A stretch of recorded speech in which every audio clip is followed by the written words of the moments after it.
shaming anyone, God. We're just humbling ourselves before you. You brought the thundering rain today, God, because Satan takes the L today. Father, in Jesus' name, you get the victory. Father, we ask for forgiveness for our black brothers and sisters for years and years of racism, of systematic racism, of bigotry, of hate. On behalf of the white race and the brown race, we stand in solidarity, God. We take a knee and salute to them. We honor them. God, we love them. You love them. Use us to make a difference. Raise up an army, God. An army from your kingdom that will take action, that will get involved, that will become friends, that will become allies, that will become neighbors, that will welcome them in our circles. Father, I pray this in Jesus' name. And I just ask that y'all would forgive us. Forgive us for our sins. God, you want you speaking. That they will receive our forgiveness. Because we're sorry.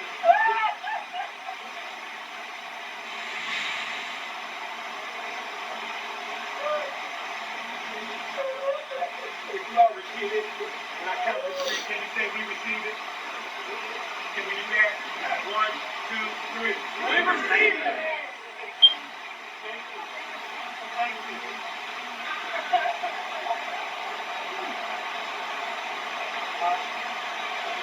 Pray if it's okay. I can live that has help. What you just saw was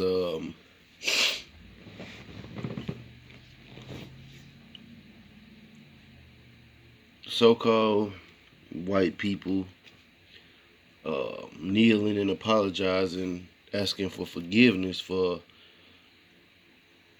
everything they've done to the so-called blacks in America, which are known as the Israelites in the scriptures. Now they are asking for forgiveness, and they don't understand that that's the way the Heavenly Father made them. They don't understand that they were able to do the things that they done to us because of our disobedience. You have these simpleton Negroes hooping and hollering and crying and oh yes, it's finally they realize their mistakes, and they do, not knowing that the Lord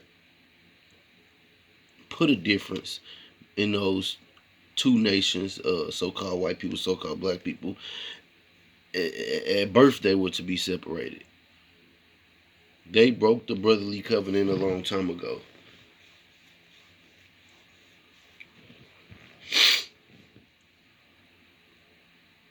So doing all of this is not going to do anything. The Lord has to come back and make peace through vengeance, through war, through bloodshed.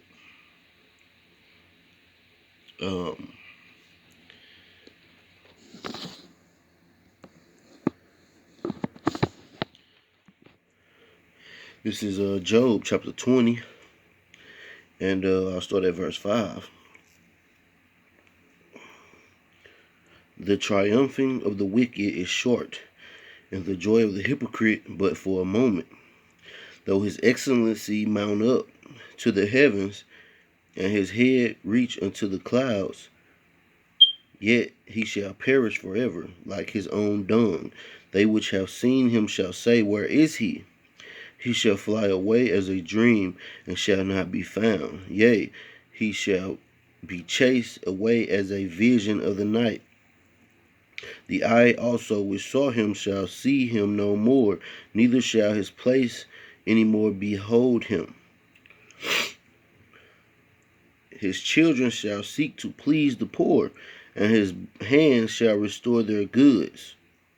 His bones are full of sin of his youth, which shall lie down with him in the dust. Though wickedness be sweet in his mouth, though he hid it under his tongue.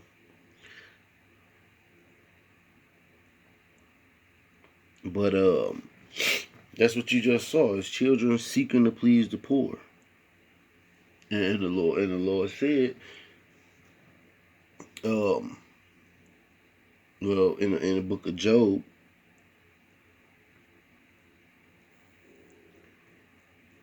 his hands shall restore their goods. Everything they took from us, the from the land to resources, the silver, the gold, is all gonna be restored back to the Israelites. You know, and you got a lot of videos on her where these Edomites is trying to do these little fake apologies and washing feet and, you know, trying to wipe away their wickedness, man.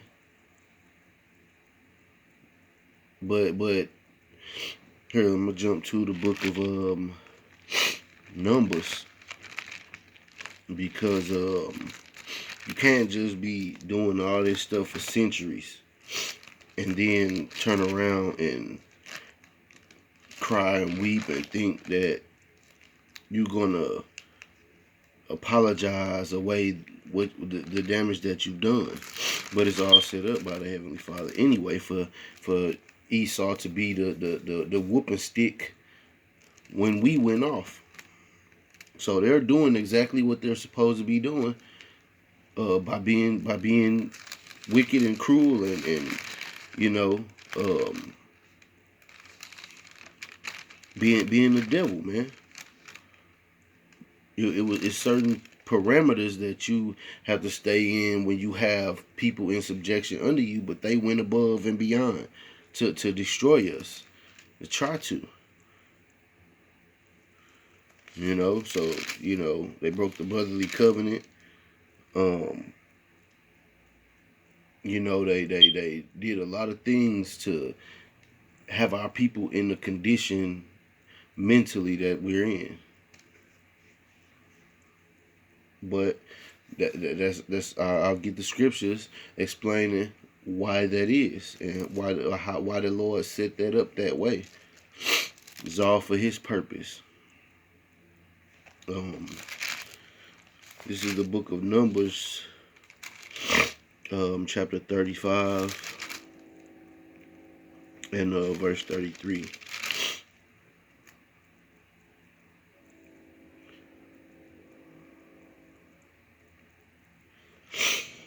And it reads, "So ye shall not pollute the land wherein ye are, for blood it defileth the land, and the land cannot be cleansed of the blood that is shed therein, but by the blood of him that shed it."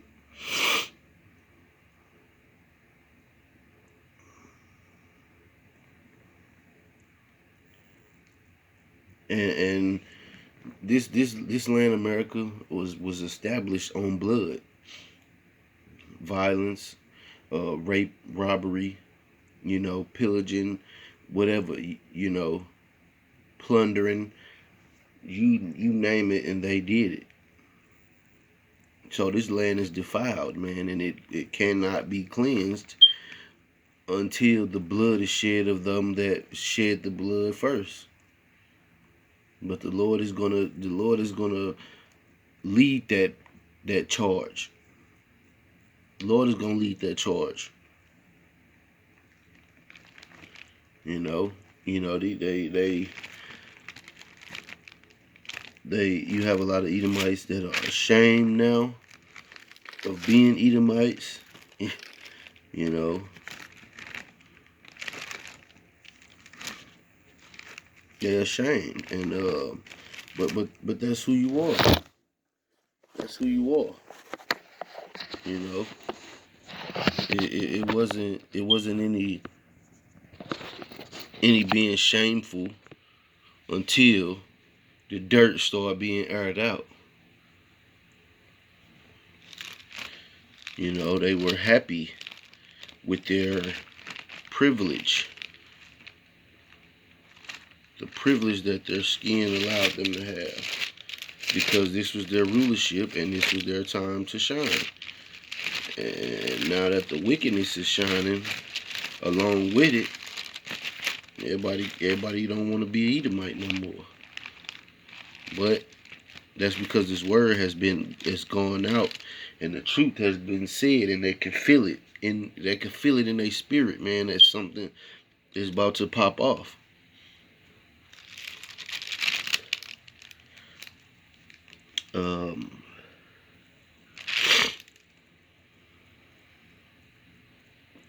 This is Ecclesiastes chapter 1 and verse 9. The thing that hath been, it is that which shall be, and that which is done is that which shall be done, and there is no new thing under the sun. So I read that because they been this way. They've been this way. They've been this way for centuries. You know, they've been this way. This is not something that just started to be. This is how they were created. They have been this way all the way since Cain. Cain was Esau. The spirit of Cain came back as Esau. And Cain received that mark that was the leprosy. Marking so that the world would know this is the devil.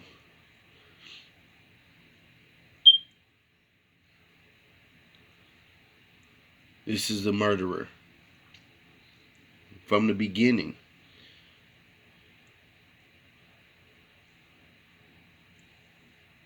Cain murdered his brother Abel. Esau vowed to murder his brother Jacob. And their brothers. But the Lord set them up this way because it's all according to his will.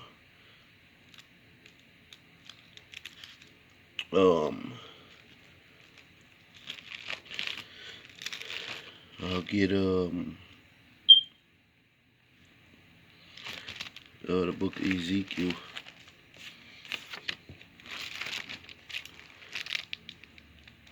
(35 and 5). Oh yeah. And it reads, because thou hast had a perpetual hatred, and hast shed the blood of the children of Israel by the force of the sword in the time of their calamity, in the time that their iniquity had an end. Therefore, as I live, saith the Lord Yahweh, I will prepare thee unto blood, and blood shall pursue thee, since thou hast not hated blood, even blood shall pursue thee. And it goes on to, thus will I make Mount Seir most desolate, and cut off from it him that passeth out, and him that returneth. So it mentions Mount Seir. And when you go back and study Mount Seir, who dwelled there? Whose habitation was Mount Seir? It was Esau. That was Esau, man. They dwelled in the clefts of the rocks, man, in the caves, man. Caucasian, that means a cave dweller. So that's who the Lord is talking to. They've always had a perpetual hatred for us.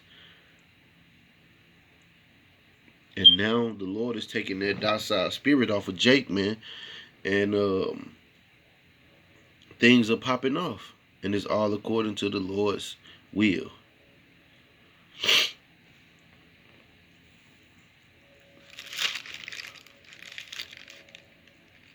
I jump to the book of Sirach.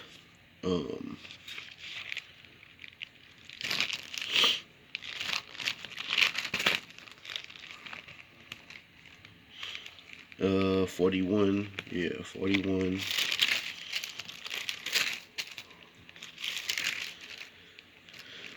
in verse 7, and it reads,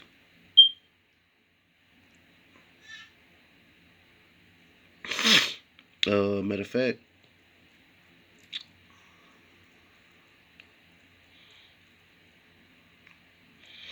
so that verse 5, the children of sinners are abominable children, and they that are conversant in the dwelling of the ungodly.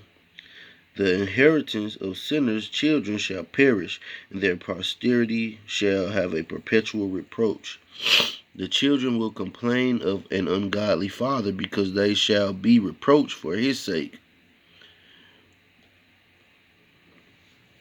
So that's what you just witnessed. These Edomites are complaining. Some of them are complaining of having ungodly fathers, and ashamed to be white, or all these different videos that are surfacing. When they look up their history, that's a reproach to them. They're ashamed of that,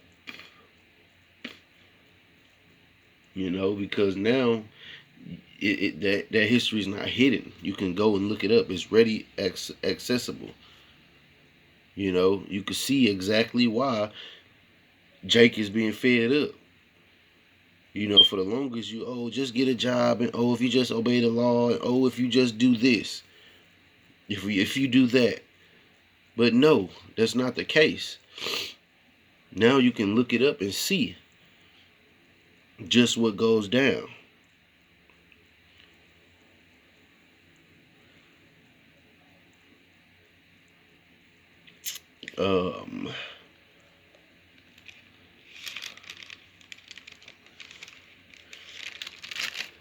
Jump to the book of Romans. Salakia had that dang fan on, and anyhow,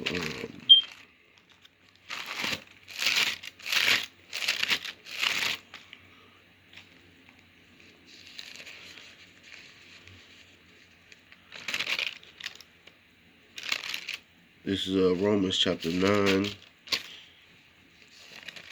and verse 21.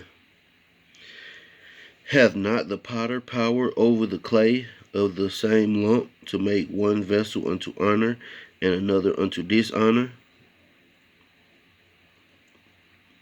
Right. So the Lord made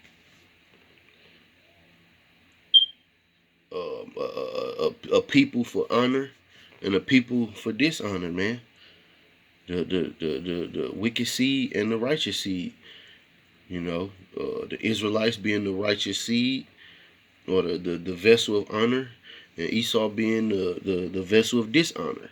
And all you have to do is look at the history, secular and biblical. You're gonna see the dishonorable vessel and the honorable vessel, and you have some wicked amongst our people, but that's the 2/3, and they gonna be,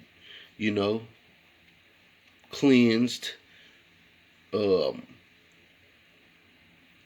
reborn into the kingdom in righteousness.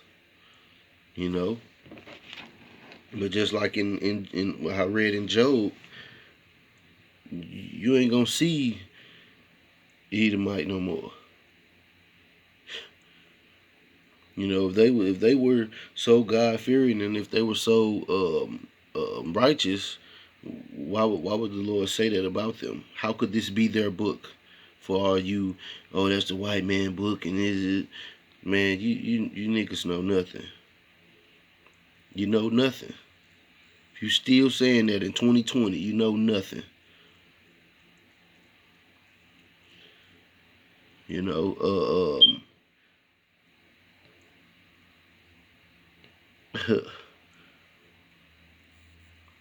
Right. Matter of fact, in verse Romans 10,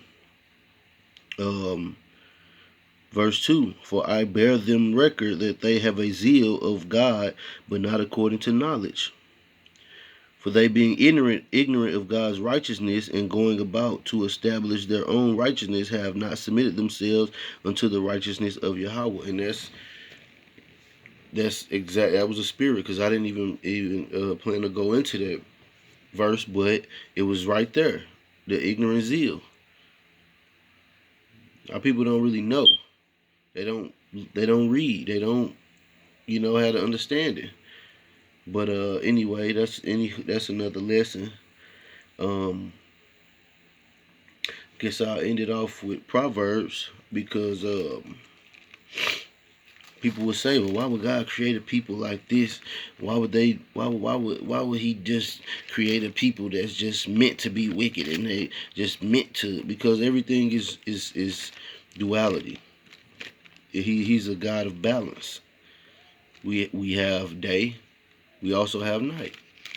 If it wasn't for night, you wouldn't know what day was. We have good and evil. If you didn't have evil, you wouldn't know what good was.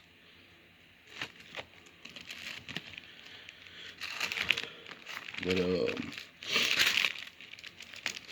jump to the book of Proverbs 16.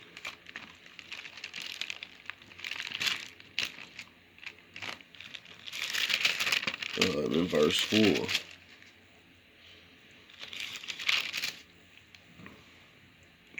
And it reads, the Lord hath made all things for himself, yea, even the wicked for the day of evil. Every one that is proud in heart is an abomination to the Lord. Though hand join in hand, he shall not be unpunished.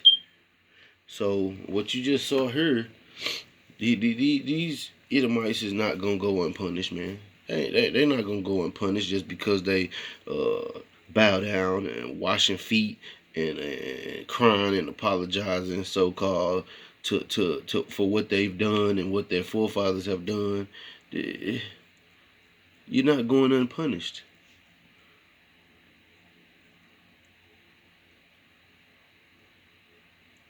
But hope this was an edifying lesson. I'm going to say Shalom and the Baba Kwam Yasharala.